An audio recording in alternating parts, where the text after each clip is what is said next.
മഞ്ഞു മൂടിയ രാത്രി, വിജനമായ തടാകതീരം.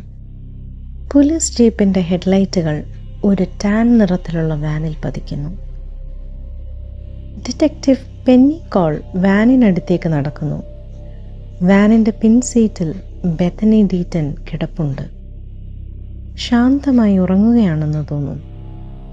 പക്ഷേ അവളുടെ തലയിൽ ഒരു പ്ലാസ്റ്റിക് കവർ മുറുക്കി കെട്ടിയിരിക്കുന്നു. അരികിലായി ഒരു കുറിപ്പ്: ഞാൻ ഈ തിന്മ തിരഞ്ഞെടുത്തു, യേശു എന്നെ രക്ഷിക്കുമായിരിക്കും. കാഴ്ചയിൽ ഇതൊരു ആത്മഹത്യയാണ്. പക്ഷെ ഡിറ്റക്റ്റീവിൻ്റെ മനസ്സ് പറയുന്നു, ഇത് അത്ര ലളിതമല്ല. ഈ കുറിപ്പിലെ വാക്കുകൾ ബെഥനിയുടേതല്ല. ഇവിടെ എന്തോ വലിയൊരു ചതി നടന്നിട്ടുണ്ട്. നമുക്ക് നോക്കാം. ദ ഡാർക്ക് സൈഡിലേക്ക് സ്വാഗതം. വർഷങ്ങൾക്ക് മുൻപ് സെയിൻറ്റ് ആൻ്റോണിയോയിലെ ഒരു കോളേജ് ക്യാമ്പസ്. അവിടെയാണ് നമ്മൾ ടൈലർ ഡീറ്റനെ പരിചയപ്പെടുന്നത്. അതിബുദ്ധിമാൻ, ഹാരി പോട്ടർ കഥകളുടെ കടുത്ത ആരാധകൻ. അയാൾക്ക് ചുറ്റും ഒരു കൂട്ടം യുവാക്കൾ കൂടി. അവരെ അയാൾ ദി കമ്മ്യൂണിറ്റി എന്ന് വിളിച്ചു. പതുക്കെ ടൈലർ അവരെ വിശ്വസിപ്പിച്ചു താൻ ദൈവത്തിൻ്റെ പ്രവാചകനാണെന്ന്.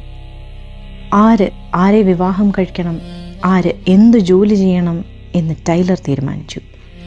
പക്ഷേ ടൈലറുടെ ഉള്ളിലൊരു രഹസ്യമുണ്ടായിരുന്നു. അയാൾ ഒരു സ്വർഗാനുരാഗിയായിരുന്നു. തൻ്റെ പാപം കഴുകിക്കളയാൻ അയാൾ കണ്ടെത്തിയ മാർഗം ആ ഗ്രൂപ്പിലെ ഏറ്റവും പാവപ്പെട്ട പെൺകുട്ടിയെ വിവാഹം കഴിക്കുക എന്നതായിരുന്നു. അത് ബെത്തനിയായിരുന്നു.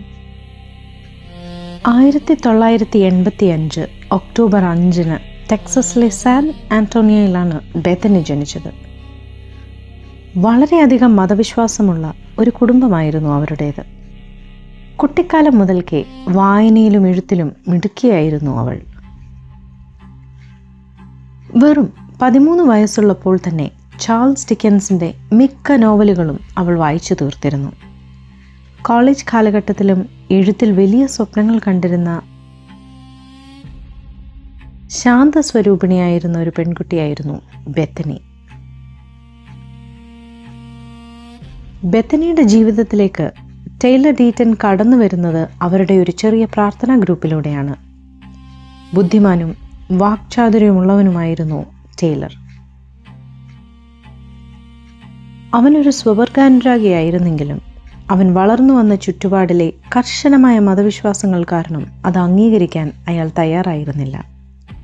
പകരം ദൈവം തന്നെ മാറ്റുമെന്നും ബെഥനിയുമായുള്ള ബന്ധം തന്നെ വിശുദ്ധനാക്കുമെന്നും അയാൾ വിശ്വസിച്ചു. ഹാരി പോട്ടർ കഥകളുടെ വലിയ ആരാധകനായിരുന്ന അയാൾ നന്മയും തിന്മയും തമ്മിലുള്ള പോരാട്ടമായി ലോകത്തെ കണ്ടിരുന്നു. തന്നെ ഒരു വലിയ നേതാവായി കാണാൻ തുടങ്ങി. പാകിസ്ഥാനിലെ ഒരു മിഷണറി യാത്രയ്ക്ക് ശേഷം തനിക്ക് ദൈവത്തിൻ്റെ അമാനുഷിക ശബ്ദങ്ങൾ കേൾക്കാമെന്ന് അയാൾ അവകാശപ്പെട്ടു. പതുക്കെ ഈ ചെറിയ പ്രാർത്ഥനാ ഗ്രൂപ്പ് ടൈലറുടെ പൂർണ്ണ നിയന്ത്രണത്തിലുള്ള ഒരു കമ്മ്യൂണിറ്റിയായി മാറി. അങ്ങനെ ഇരിക്കുമ്പോഴാണ് കാൻസാസ് സിറ്റിയിലെ ഇൻ്റർനാഷണൽ ഹൗസ് ഓഫ് പ്രയർ എന്ന സംഘടനയുമായി ടൈലർ ബന്ധപ്പെട്ടത്. 24 മണിക്കൂറും ആരാധനയും ലോകാവസാനത്തെക്കുറിച്ചുള്ള പ്രവചനങ്ങളും നടത്തുന്ന ഒരു വിഭാഗമായിരുന്നു ഇത്. ഇതിൽ നിന്നും പ്രചോദനം ഉൾക്കൊണ്ട് ടൈലർ തൻ്റെ ഗ്രൂപ്പിലെ അംഗങ്ങളെ പൂർണ്ണമായും നിയന്ത്രിക്കാൻ തുടങ്ങി. അവരുടെ സാമ്പത്തിക കാര്യങ്ങൾ, ജോലി, വിവാഹം എന്നിവയെല്ലാം ടൈലർ തീരുമാനിച്ചു. വർഷങ്ങളോളം കാത്തിരുന്ന ശേഷം 2012 ഓഗസ്റ്റിൽ ബെഥനിയും ടൈലറും വിവാഹിതരായി. അതോടെ ബെഥനിയുടെ ദുരിതങ്ങൾ ആരംഭിച്ചു. ടൈലർ ബെഥനിയോട് വളരെ ക്രൂരമായും അവഗണനയോടുമാണ് പെരുമാറിയത്. അയാൾ ഗ്രൂപ്പിലെ മറ്റു പുരുഷന്മാരുമായി അവിഹിത ബന്ധങ്ങൾ തുടർന്നു. സ്നേഹം കൊതിച്ച ബെഥനി കടുത്ത വിഷാദത്തിലേക്ക് വീണുപോയി. ടൈലറും അയാളുടെ ഗ്രൂപ്പും മിസൂറിയിലേക്ക് മാറി. അവിടെ ടൈലർ പുതിയൊരു സിദ്ധാന്തം കൊണ്ടുവന്നു: ബ്രൈഡൽ തിയോളജി. നമ്മളെല്ലാവരും യേശുവിൻ്റെ മണവാട്ടികളാണെന്ന് അയാൾ അവകാശപ്പെട്ടു. ഇതിൻ്റെ പേരിൽ പുരുഷന്മാർ തമ്മിൽ മണിക്കൂറുകളോളം കെട്ടിപ്പിടിച്ച് കിടക്കാൻ അയാൾ ഉത്തരവിട്ടു. 2012 ഓഗസ്റ്റിൽ വിവാഹിതരായ ബെഥനിയും ടൈലറും. അവൾക്ക് അതൊരു സ്വപ്നമായിരുന്നു.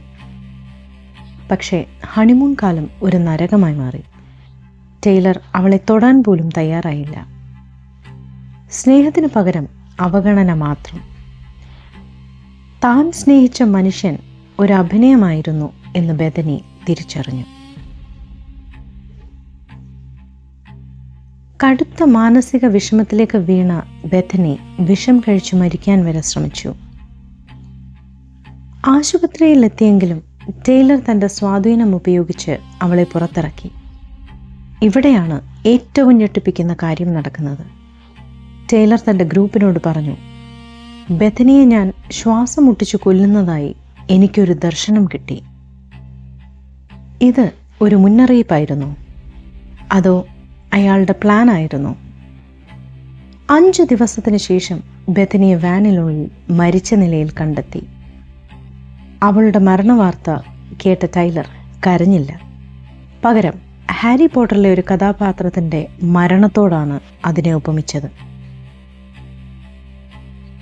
ബെഥനിയുടെ ശവസംസ്കാരം കഴിഞ്ഞ ഉടനെ മീഖ മൂർ എന്ന യുവാവ് പോലീസ് സ്റ്റേഷനിൽ ഓടിക്കയറി. അയാൾ വിറയ്ക്കുന്നുണ്ടായിരുന്നു. ഞാൻ അവളെ കൊന്നു. അയാൾ കുറ്റസമ്മതം നടത്തി. ടൈലറാണ് എന്നോടത് ചെയ്യാൻ പറഞ്ഞത്. ബെഥനിയെ മയക്കുമരുന്ന് നൽകി ഉറക്കിയ ശേഷം താൻ കൊലപ്പെടുത്തിയതെന്ന് അയാൾ പോലീസിനോട് വിവരിച്ചു. ടൈലറുടെ ക്രൂരതകൾ ഓരോന്നായി പുറത്തു വന്നു. ലോകം ഞെട്ടി. പ്രവാചകൻ എന്ന് വിശേഷിക്കപ്പെട്ട ടൈലർ ഒരു കൊലപാതകിയായി മുദ്രകുത്തപ്പെട്ടു. പക്ഷേ കഥ അവിടെ അവസാനിച്ചില്ല. 2 ആഴ്ചയ്ക്ക് ശേഷം മീഖ മൂർ തൻ്റെ മൊഴി മാറ്റി. ടൈലറുടെ ഗ്രൂപ്പിലെ നേതാക്കൾ തന്നെ മയക്കിക്കിടത്തി നിർബന്ധിച്ച് പറയിപ്പിച്ചതാണ് എന്ന് അയാൾ വാദിച്ചു. ബെഥനിയുടെ പോസ്റ്റ്മോർട്ടം റിപ്പോർട്ടിൽ മയക്കുമരുന്നിൻ്റെ അംശം കണ്ടെത്താനായില്ല. തെളിവുകളുടെ അഭാവത്തിൽ മീഖയെ വിട്ടയച്ചു. ബെഥനിയുടെ മരണം ഇന്നും ഒരു ചോദ്യചിഹ്നമാണ്. മീഖ മൂറിൻ്റെ കുറ്റസമ്മതം പിൻവലിക്കപ്പെട്ടതോടെ ഈ കേസ് നിയമപരമായി ഒരു വഴിത്തിരിവിലെത്തി. ബെഥനിയുടെ ശരീരത്തിൽ മയക്കുമരുന്നിൻ്റെയോ ശാരീരികമായ ആക്രമണത്തിൻ്റെയോ ലക്ഷണങ്ങൾ കണ്ടെത്താൻ ഫോറൻസിക് വിദഗ്ധർക്ക് കഴിയാത്തത് കൊലപാതകം തെളിയിക്കുന്നത് അസാധ്യമാക്കി.